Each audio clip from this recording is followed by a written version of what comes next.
Explorer la nature sauvage est souvent vu comme une aventure. Mais parfois, cela finit de façon inexpliquée. Dans cette vidéo, nous verrons 5 histoires réelles de personnes mortes en pleine nature dans des circonstances étranges et troublantes. Des cas qui posent encore plus de questions que de réponses.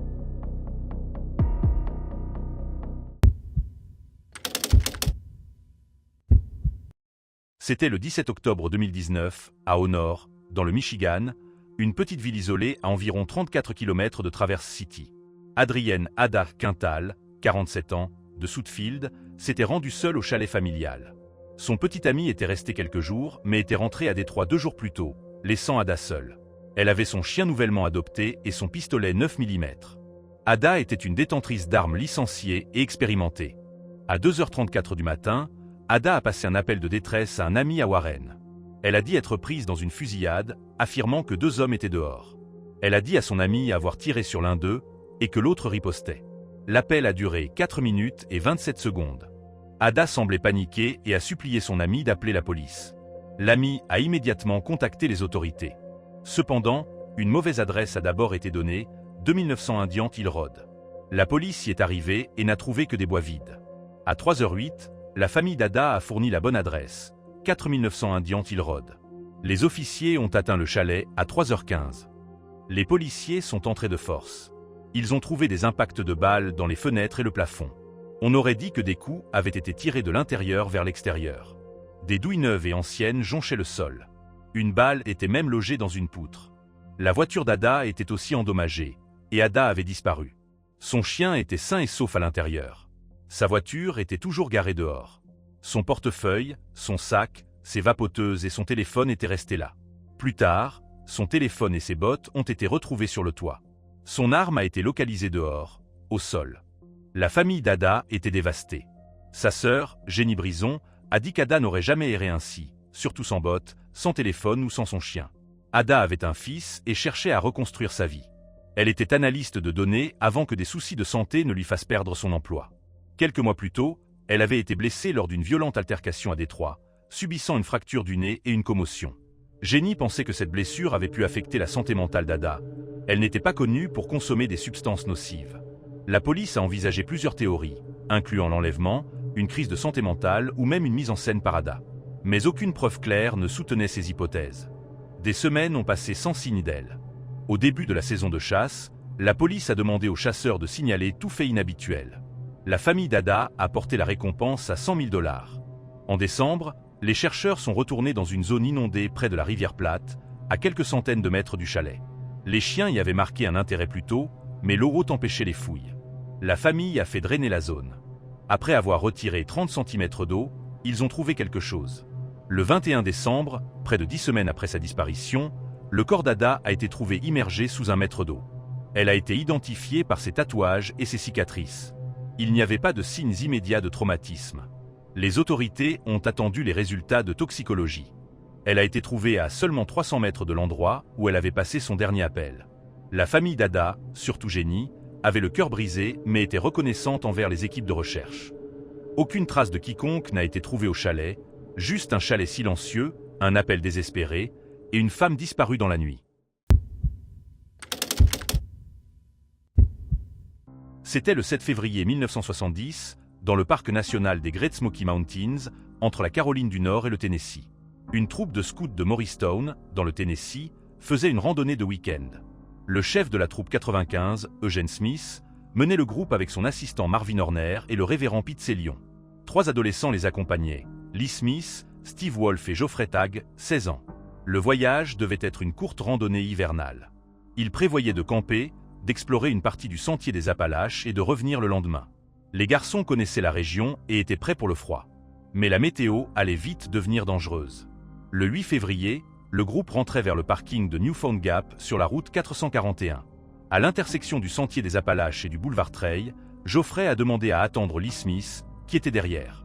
Le chef Smith a accepté, pensant qu'il les rattraperait vite. Mais Geoffrey n'est jamais arrivé au parking. La neige a commencé à tomber et la température a chuté. Geoffrey ne s'étant pas montré après 30 minutes, la troupe a signalé sa disparition. Des recherches ont débuté immédiatement. Durant 10 jours, des centaines de personnes ont aidé, dont 6 bérets verts et des chiens venant de Seattle ou Philadelphie. Certains de ces bérets verts avaient aussi cherché Denis Martin, un enfant disparu dans le parc l'année précédente. Le cas de Geoffrey semblait étrangement similaire. Les chercheurs ont vu que Geoffrey s'était trompé de chemin, prenant le boulevard Trail au lieu de Newfound Gap. Il s'était ensuite enfoncé dans la zone escarpée du ruisseau Walker Prong, loin du sentier principal. Certains pensaient qu'il s'était désorienté avec la météo. Les officiels du parc envisageaient pourtant une autre option. Kees Nielsen, l'administrateur, a suggéré que Geoffrey ait pu vouloir s'isoler du groupe. Le chef Smith a dit plus tard que Geoffrey était contrarié la veille après qu'une bataille de boules de neige a dégénéré. Réprimandé, Geoffrey l'avait mal pris.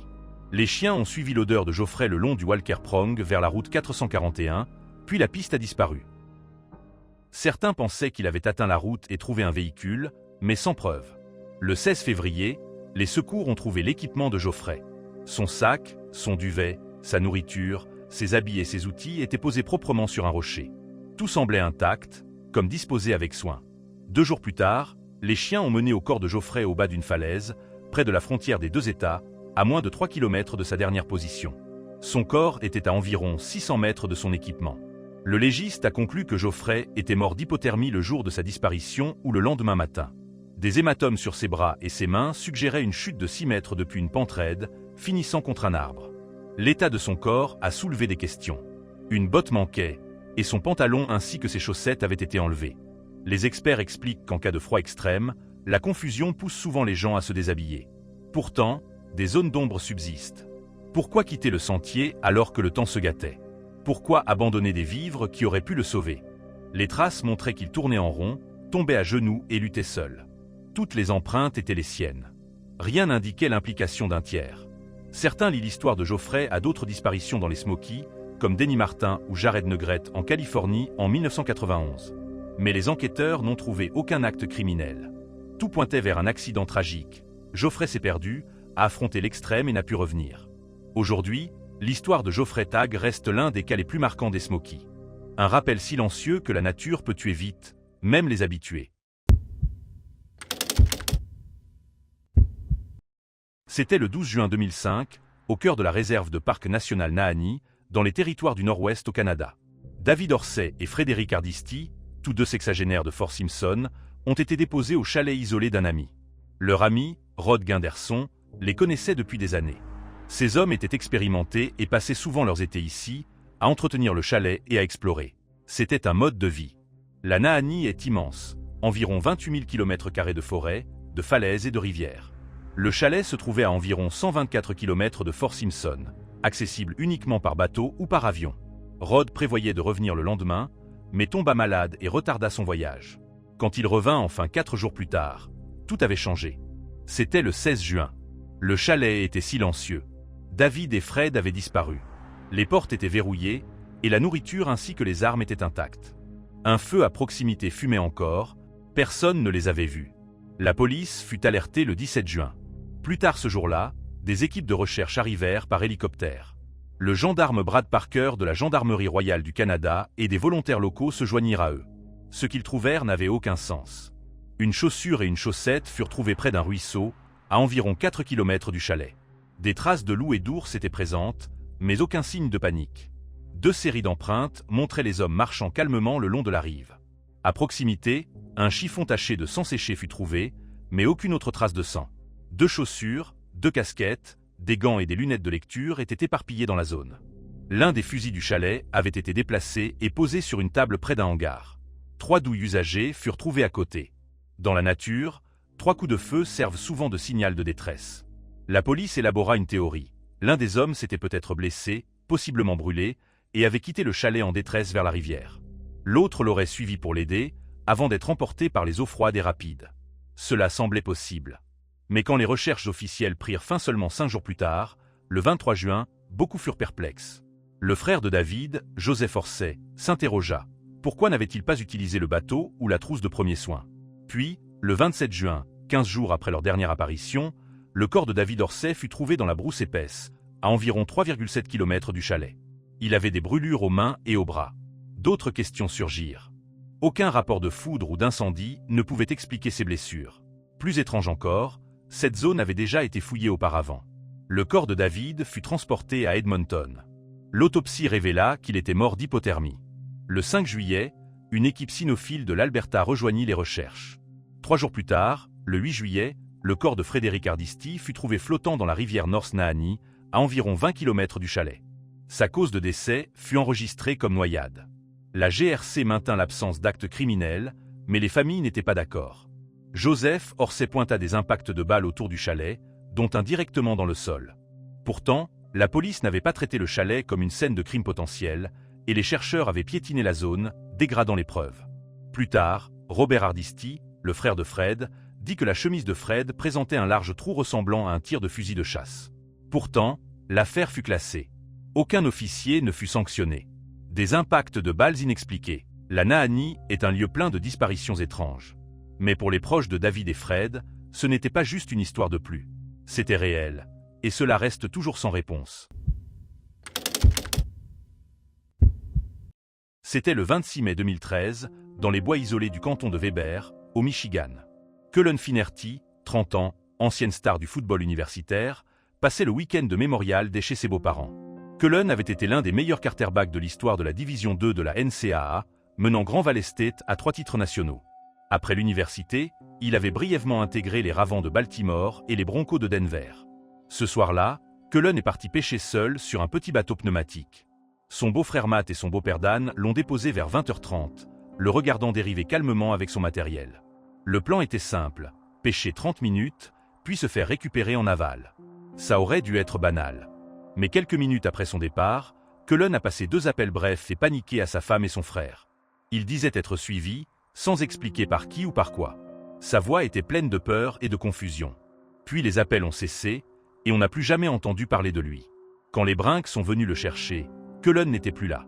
Son bateau a été retrouvé plus tard, abandonné sur le bord rocailleux de Bray Creek, mais aucune trace de lui.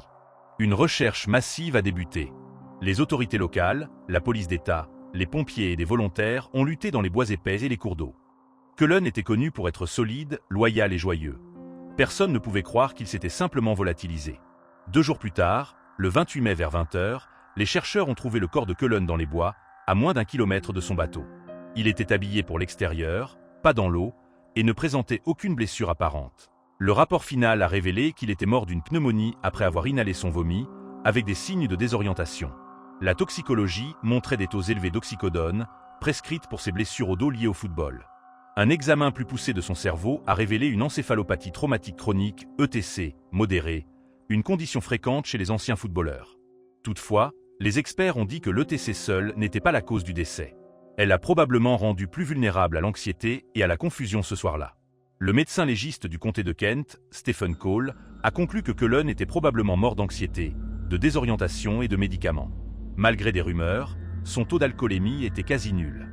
Sa femme a précisé qu'il avait vaincu son addiction aux analgésiques 1 an plus tôt, mais qu'il avait déjà fui l'état lors d'un épisode paranoïaque. Malgré ces conclusions, beaucoup de questions demeurent. Pourquoi un homme expérimenté fuirait-il dans les bois?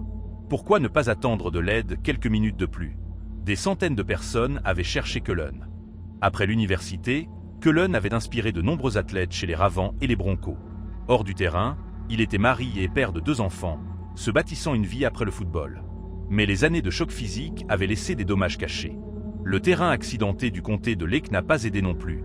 Le shérif Robert Hilt a déclaré qu'il n'aurait pas choisi cette rivière pour pêcher à cause de ses dangers. Même des chercheurs entraînés ont eu du mal à s'y déplacer. Son corps a été trouvé dans une zone déjà fouillée une fois.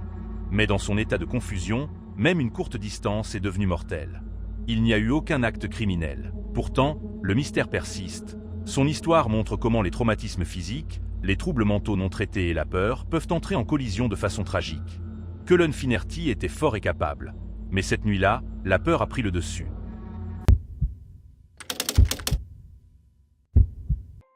C'était le 13 décembre 2002 à Gisborne, une petite ville côtière de l'île du Nord, en Nouvelle-Zélande.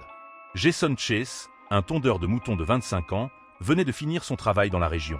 En forme et en bonne santé, ce jour-là, il a rangé ses affaires et a pris la route vers sa ville natale, Danvirk, pour passer les fêtes en famille. Jason n'avait pas précisé son heure d'arrivée, donc son retard n'a d'abord inquiété personne. Mais quand Noël est passé sans nouvelles, l'inquiétude a grandi. Peu après, sa voiture a été retrouvée abandonnée dans la réserve de Tamaki, près des monts Ruaïn, en dehors de Danvirk. Il était clair que quelque chose clochait. Sa famille le décrivait comme calme et fiable. Bien qu'il ait traversé des difficultés émotionnelles, rien n'indiquait qu'il voulait se faire du mal. L'emplacement de sa voiture posait question. Pourquoi s'arrêter là et où était-il allé? Les équipes de secours se sont vite mises au travail. Des hélicoptères survolaient les ravins escarpés pendant que des volontaires ratissaient le terrain difficile. Décembre est une saison sèche, ce qui rend la navigation encore plus pénible. Malgré l'effort massif, aucune trace de Jason n'a été trouvée. Après plusieurs vols et des jours de battues, les recherches officielles ont cessé juste avant Noël. Pourtant, sa famille et des volontaires ont continué de chercher chaque jour. Le 3 janvier 2003, 3 semaines après sa disparition, sa famille a découvert son corps. Il n'était pas loin de l'endroit où sa voiture avait été laissée. La zone était dégagée et facile à repérer depuis un hélicoptère, pourtant Jason n'avait pas été vu. Il portait un maillot de rugby multicolore à manches courtes, un short clair, et n'avait ni chaussures ni chaussettes. La scène ne suggérait aucune violence.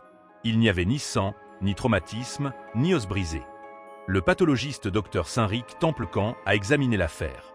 La position du corps n'indiquait aucune lutte. Jason avait de la nourriture dans l'estomac et de l'urine dans la vessie, ce qui signifie qu'il est resté vivant un certain temps après sa disparition.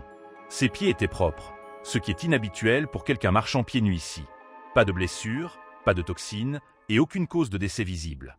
L'autopsie montrait qu'il était sain, hormis 2 petits ulcères de stress au duodénum, probablement dû à un choc physique ou émotionnel intense. Sa mort a été estimée vers le 30 décembre, soit près de 2 semaines après sa disparition. Tandis que les secours fouillaient la montagne, Jason était encore en vie, mais caché. Des détails restaient étranges. Ses vêtements étaient en bon état, ses pieds intacts, et ses chaussures n'ont jamais été retrouvées. Le coroner a conclu que Jason était mort de causes naturelles obscures. Pendant des années, Templecan a repensé à ce cas. Puis, 15 ans plus tard, en discutant avec le chirurgien retraité John Coote, il a appris une chose qui a tout changé.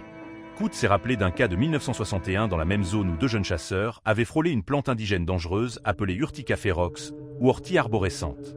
Couverte de poils urticants, elle libère une toxine causant douleur intense, troubles respiratoires, paralysie et même la mort, sans laisser de traces visibles. L'un des chasseurs était mort quelques heures après l'exposition. D'autres avaient signalé des effets graves durant plusieurs jours. Jason a été trouvé dans un lieu nommé Nettle Gully, entouré de ces plantes. On pense qu'il a erré par accident dans un massif où la toxine a pénétré son sang, causant stress, confusion, puis son décès. Le poison n'était pas détectable par les tests standards et personne n'avait pensé à le chercher. L'histoire de Jason montre que même en terrain connu, des dangers cachés peuvent tout changer.